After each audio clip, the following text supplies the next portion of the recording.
After 50 Cent shared that photo of T.I.'s wife on IG, King Harris hit back in the worst way possible. He posted a picture of 50's mom's grave and told him to go dig her up. So tell your dead mama dig her ass up and post a picture that look better than my motherfucking mama. What's wrong with you? We all know 50 isn't going to let that slide. Now he's coming at King Harris over that grave post, and things are turning ugly real fast. Let's break it down. The post that kicked everything off. On February 22nd, 2026, 50 Cent jumped on Instagram and shared a photo of Tiny Harris performing on stage. The picture looked rough. The angle was bad. The lighting wasn't flattering at all.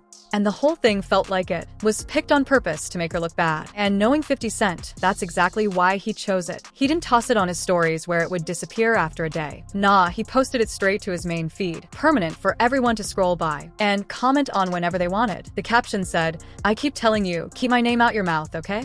No tags, no extra remarks, no long message, just the photo and those words. Everyone and their mama knew that was a direct shot at T.I. Responded by disrespecting T.I.'s family, more specifically T.I.'s wife, Tiny. 50 took to Instagram and posted a not so flattering photo of T.I.'s wife, Tiny. Here's the thing though, Tiny hadn't done a single thing to 50 Cent. She wasn't on any podcast saying his name. She wasn't in anybody's comments coming at him. She wasn't even indirectly involved in the back and forth. This was just 50 using her image as a pawn to get at her husband, because T.I. kept bringing up the Verzoos. She looks like, in a bad angle, and her body looks a little off. It's like a bad angled photo. Now, let's be clear about who Tiny Harris is. She's not just T.I.'s wife. She's a founding member of Escape, a group that ran R&B in the 90s with hits like Just Kickin' It and Who Can I Run To. She's been in the game for over 30 years. She has her own money, her own legacy, her own TV shows, and 50 Cent reduced all of that to a bad photo moment just to be petty. He posts a picture of Tiny, and he says, "I keep saying keep my name out your mouth," and puts up like a shrug emoji and says, "Okay." And that shrug emoji at the end, that was the cherry on top. He dropped it like it was just another Tuesday. Like putting another man's wife on blast to 30 million followers was light work and something he could do in his sleep. But that post lit a fuse that burned real fast because T.I.'s oldest son caught wind of it within hours. And King Harris, who was only 21 at the time, didn't respond with some clever meme or a subliminal caption. He went straight for the jugular. King left a comment right under 50's post. Short and simple. "Where you mama?" with the eyes emoji. Now, if you know anything about 50 Cent's background, you already know why that comment hit different. 50's mother has been gone since 1983. She was murdered when he was just 8 years old, and King Harris put that right on Front Street for everybody in the comments to see. Then he took it even further. He jumped on his own Instagram and posted a photo of Sabrina Jackson's actual headstone, 50 Cent's mother's grave. The stone had her name engraved on it. Birth year 1958, death year 1983. King tagged 50 Cent directly and wrote, F***U, and dig up your mama. Another version of the caption said, "This where your mama at." Then he got in his car, hit record, and went on a full-blown rant across multiple Instagram stories. I want to say something about my mama. Your mama dead as Your mama dead as He was going off. No filter, no script, just raw, unfiltered anger coming straight from the chest. Dig her up. Go dig her up. Post a picture of your mama. She dead. Pay respect. Story after story, he kept his foot on the gas. He came back to that headstone photo again and reposted it with the caption, at 50 Cent, this is where your mama at. Post my mama like your mama ain't dead as Go put some flowers on that grave. The line in the sand was drawn. 50 posted Tiny. King posted 50's late mother's grave, and then told a man who lost his mom at 8 years old to go dig her up out the ground. And posting my mama, legend, your mama, Jay. In one night, this thing went from internet trolling to some of the most foul, personal below the belt disrespect hip-hop has seen in a while. And the wild part? The whole reason any of this blew up traces back to a Verzoos battle that was supposed to be about celebrating music. Nothing more, nothing less. The Verzoos that never happened. The entire root of this beef comes from a conversation that allegedly went down in Los Angeles between T.I. and 50 Cent. According to T.I., they were out in LA grinding on TV and film deals, moving in the same circles, when someone brought up the idea of a Verzoos. T.I. said they chopped it up face to face. came to an agreement on how it would play out, and then 50 Cent ghosted him like the whole conversation never happened. T.I. shared the story on the $1 Million Worth of Game podcast with Gilly the King and Wallow267. He walked through the timeline step by step. The original vision was clean, two veterans from the South stepping up to celebrate each other's catalogs. No drama, no shade, just straight bars, hit records, and respect for the craft. Okay, so first, it was really about celebrating each other's catalog. Me and them talk back then. T.I. broke down exactly how it went when they were kicking it in L.A., pitching shows, and being around each other in a professional setting. We were moving around in L.A., man, selling some TV shows while we were around each other, man, you know what I mean? I said, what you think about this? The way T.I. tells it 50 Cent was feeling the idea. They mapped out a game plan. T.I. would be the first to go public and call out 50 for the Verzoos. Then 50 would publicly co-sign it, and they'd set the whole thing in motion. From there, simple plan, clean execution. At least that was the blueprint. I told him, I said, well, I'm gonna jump out there first, and then you just gonna jump out there and we'll line it up. So T.I. held up his end. He went out there and did exactly what they had discussed. He went on Shannon Sharp's Nightcap podcast and put 50 Cent's name into the Verzoos conversation publicly. I was told to go, and then goddamn, when I was talking to Swiss, I was like, man. He made it clear on that show that he wanted the smoke with 50 Cent in a Verzoos format, and he felt like 50 was running from it. I wanted 50, that's what I said. He don't want no smoke though. But when T.I. stepped out first, they agreed, 50 Cent left him hanging, acted like no conversation ever took place, played it off like T.I. was just some random guy calling him out with no prior communication. That's when T.I. went from being frustrated about a Verzoos to being frustrated about 50 Cent's character as a man. Jump out there and act like he ain't know what's going on. For T.I., the whole dynamic changed. It wasn't about the Verzoos anymore. It was about integrity. If 50 didn't want to do the battle, fine, just be honest and say so. But don't agree. Behind closed doors and then switch. Up when the cameras are on. Oh, look, I don't even want to, man. Cause now I question your case. You could hear how deep it cut. T.I. went from wanting to share the stage with 50 to wanting absolutely nothing to do with him. Not as collaborators, not as peers, not even as two guys who could stand in the same room. I think, man, that shit ain't gonna happen. That shit ain't gonna happen, man.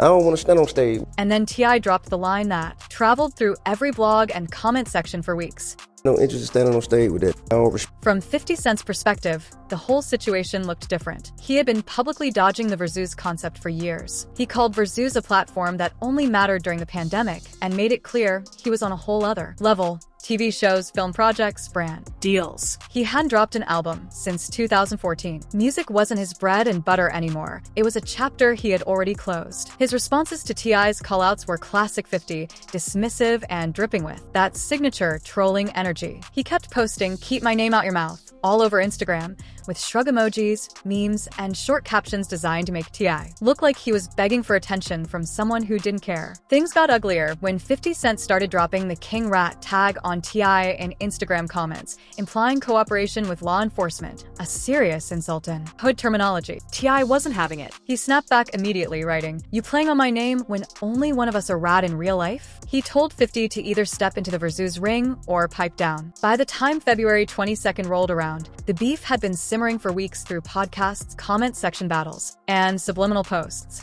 The Verzoos that was supposed to celebrate two catalogs had now sparked a feud ugly enough to pull in family members who had nothing to do with it. The story of Sabrina Jackson is key to understanding why King Harris's response hit so hard and why almost everyone in hip-hop cringed. This isn't a story about some celebrity mom who passed naturally and got a nice funeral. This is a woman who was murdered, and her killer was never caught. Sabrina Jackson was born around 1958 in South Jamaica, Queens, New York City. She brought Curtis Jackson, who the world knows as 50 Cent, into the world when she was just 15. From the jump, she did it alone. No partner, no co-parent, just a teenage girl in one of the toughest neighborhoods in the city, trying to keep her baby alive and fed.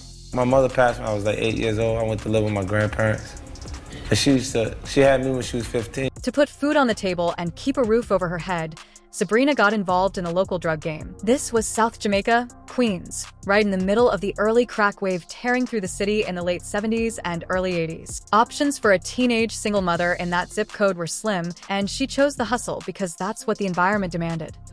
At that point, she started hustling to be able to provide for me at that point. 50 Cent has spoken about how his mother raised him many times throughout his career, and every account tells the same story. She was tough as nails, no coddling, no soft approaches. She ran their household like she ran the block, with authority and zero tolerance for weakness. In his own words, she was both his mother and his father. He's shared stories like how she used to stuff toys into socks to make weapons for him to take to schoolyard fights, her way of making sure her son could hold his own in the streets. Another story he told was about little Curtis crying on the floor and Sabrina telling him to get up and quit acting like a little girl. That was her love language, the only toolkit she had for raising a boy in that environment. Then, in 1983, Sabrina Jackson was killed. She was around 24 or 25 years old, and Curtis Jackson was just 8.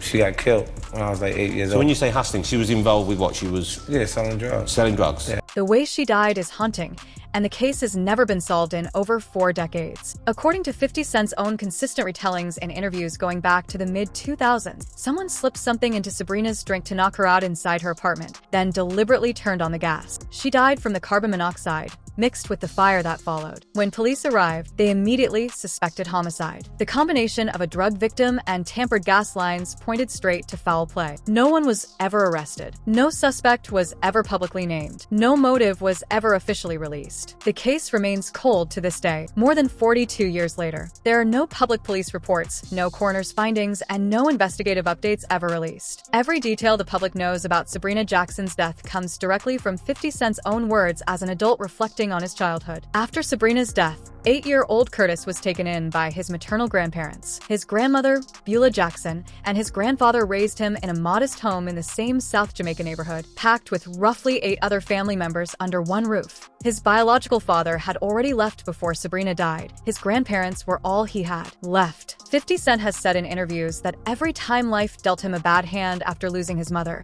the same thought hit him: if my mother was here, it wouldn't be like that. He even got a tattoo on his right forearm reading Sabrina with "Ghetto Angel" inked alongside it, a permanent tribute to the woman who raised him for the first 8 years of his life before being taken away. Sabrina Jackson is buried at Rockville Cemetery in Lynbrook, Nassau County, New York. That is the exact grave King Harris found, photographed, and posted on Instagram for millions to see. The headstone he threw online and told 50 Cent to dig up. Why did King Harris go that far? King Harris is 21 years old. His full name is Clifford King Harris Jr., the eldest biological son of T.I. and Tiny Harris. Born August 26, 2004 in Atlanta, Georgia, he has never known a life outside the public spotlight, thanks to his parents and the entertainment empire they built. He grew up with cameras everywhere, appearing on T.I. and Tiny, the family hustle from the time it premiered in 2011. He watched his father navigate beefs, legal battles, business deals, and public scrutiny, all while the reality TV crew rolled in their living room. He watched his mother shine as a founding member of Escape,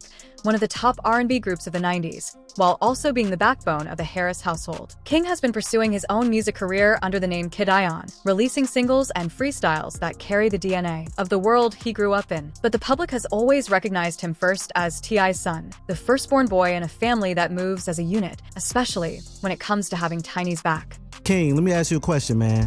Do you feel any type of pressure? They say pressure make diamonds. He's spoken openly about the weight of carrying T.I.'s name, the expectations people place on him, the constant comparisons to his father, and the microscope that follows every move he makes. T.I. himself has reportedly told King that he sees himself in his son, specifically the version of himself that made the most mistakes. You know what I'm saying? I don't fold under pressure, I apply under pressure. That boy quick on his feet, ain't he? Yeah, I'm the more, as he was saying, I'm him when he made his most mistakes. Despite all that, King isn't just somebody's kid anymore. He's a father, himself now. He has a son, and he's spoken publicly about trying to build independence and toughness in his child, the same qualities his own parents instilled in him growing up. I be trying to let my son get his, build his, like, him able to keep his own attention span. So when 50 Cent dropped that busted photo of Tiny Harris on his feed, King's mother, a woman he's called a legend multiple times. The response was instant and emotional. King didn't pause to think about strategy. He didn't call a PR team. He didn't weigh the pros and cons of going nuclear on social media. He saw a grown man with 30 million followers putting his mama on blast to embarrass her, and something inside him snapped. The issue wasn't that he reacted. Any son would if a grown man publicly disrespected their mother. The problem was where the reaction went. Instead of keeping it about 50 Cent's character, clapping back about the Versus situation, or even just dropping heat in the comments, King went to the darkest, most painful, most sacred place he could find. He tracked down 50 Cent's late mother's grave and put it on the internet for everyone to see. Playing like that, going like that. How y'all raised? I'm not raised like that. I don't go. I'm not going about my mom. And there's a heavy layer of irony sitting right on top of that. King said, "I'm not raised like that," while at the same time telling a man to go dig up his deceased mother's remains. He positioned himself on the moral high ground while standing in one of the deepest moral ditches hip-hop etiquette recognizes: disrespecting someone's dead parent. One YouTuber covering the situation acknowledged King's anger, but predicted there would be some parental accountability coming behind closed doors. T.I.'s son then jumped in the mix. I ain't even mad at him for defending his mom. Now, do I think that this will go to some crazy level of some...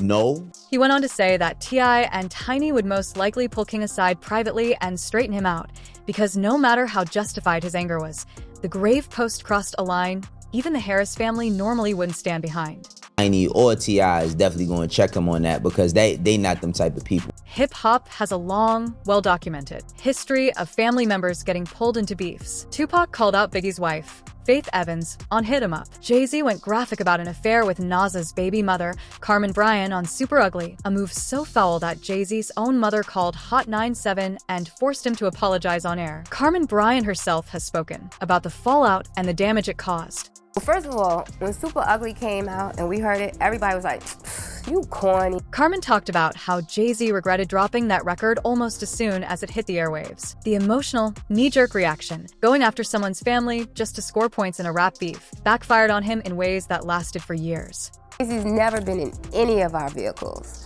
So, you know, that was just him just grasping at things and just trying to, you know, make an instant comeback. The parallels to King Harris are hard to miss. When emotions are running scorching hot and someone feels their family has been disrespected, the instinct is to escalate as fast and as hard as possible. But what comes after that? The backlash, the regret, or both, almost always overshadows the initial anger. Jay-Z learned that lesson the hard way back in 2001. Whether King Harris learns it in 2026 is still up in the air. T.I. drops a diss track and 50 Cent laughs. While the internet was still processing King Harris's grave site photos and heated video rants, T.I. decided to make his own move. Within hours of his son's explosive outburst, late on February 22nd into the early hours of February 23rd, 2026, T.I. hit the studio and cooked up a brand new diss track, positioning it as an official declaration of war. The beat came from DJ Tump, the legendary producer behind some of T.I.'s most iconic bangers and a whole catalog of Southern trap classics that helped define a generation of hip-hop. This new track carried the same menacing energy, brooding synths stacked over thundering bass and crisp, militant trap percussion,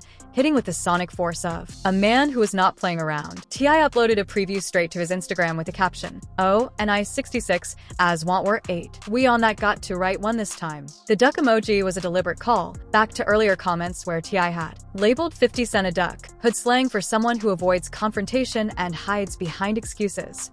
The hashtag suggested that. This time, T.I. felt he had located the perfect target to unleash his lyrical fury. T.I. then decided to go on his Instagram page and promote a new track. And this track somewhat sounds like he's dissing 50. The snippet ran roughly 30 to 60 seconds, showing T.I. spitting aggressive, confrontational bars in that unmistakable Atlanta cadence he's been known for since his trap music days. While the full lyrics weren't transcribed in early reports, since it was just a preview, the content clearly referenced ongoing disrespect, a willingness to go the distance in confrontation, and fierce protection of his family. He didn't drop 50 Cent's name audibly, but anyone who heard it knew exactly who the target was.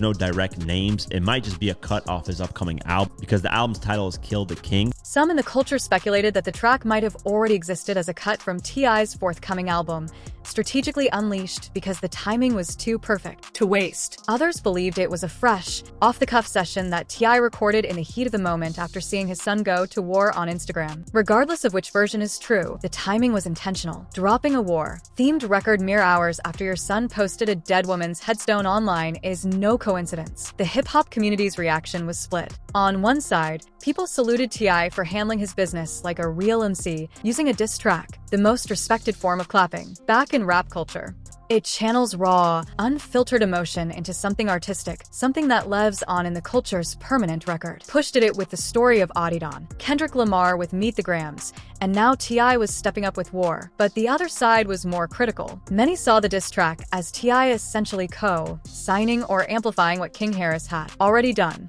Instead of stepping in to cool things down, checking his son privately, and shutting down the grave disrespect before it spiraled further, T.I. hit the studio and turned the situation into a musical event. The optics were messy. It looked like the entire Harris camp was running a full-court press, the son attacking the gravesite and the father attacking the microphone. So I think that, that is more of a way for them to check him on the space of like how you carry yourself versus how this carries himself. Now, we all could agree, let's keep it 1,000. That shit 50 did was whack. One thing almost everyone agreed on, no matter which side they were on, was the starting point of all this chaos. 50 Cent drew first blood by posting Tiny. T.I. had kept the entire conversation about music for weeks leading up to this moment. He talked about Verzu's hit records and whose catalog was stronger. He never once attacked 50 Cent's personal life, his family, his street reputation, or any of the low-hanging fruit that's always been available in any 50 Cent beef. Thanks for watching. If you enjoyed this video, click on one of the boxes on your screen to watch more similar content.